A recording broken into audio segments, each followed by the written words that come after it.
Steve from Argyle, Texas, has a question about freon replacement. Well, his evaporator coil has sprung a leak up there in Argyle, Texas, like the socks you wore as a child. Yes, and I refuse to wear anymore. He's up near Fort Worth, by the way. That's where Yes. that is. He says, I'm assuming it's the original 12 SEER installed 14 years ago, Tom. The technician, who I've used for 10 years, you'll like this part, provides service outside his employer.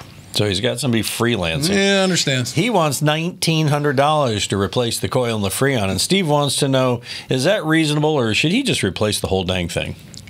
Well, first off, let's talk about the price. The price is very reasonable, actually. Well, when you're not paying insurance or you're not hiring a company. You're not running a business, you can do that. And the guy's going to make a few bucks. But, yeah, a coil replacement is very reasonable. He's going to have to replace the refrigerant in there, so he's going to have to buy that. Probably going to use his boss's refrigerant, so he doesn't have to pay for it at all. And then that way it goes into his pockets.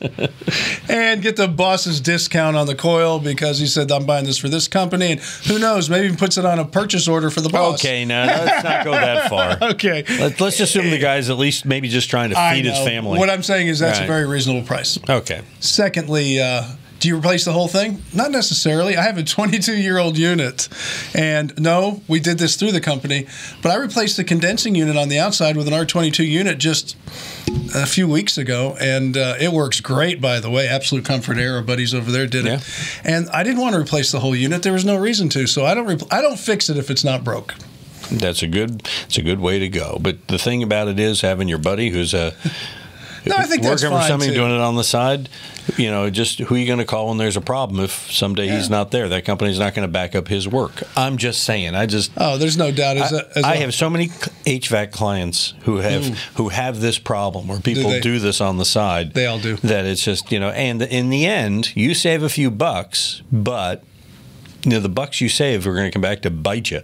And sometimes you don't save a few bucks. Sometimes it costs you more in the long run. Just so be careful. So, Steve, be careful. All right. You don't have to be all that careful. You just send us a question. We'll answer it just like that. Send it to us at HomeShowRadio.com using that Ask Tom form. We'll answer it like these videos over yonder.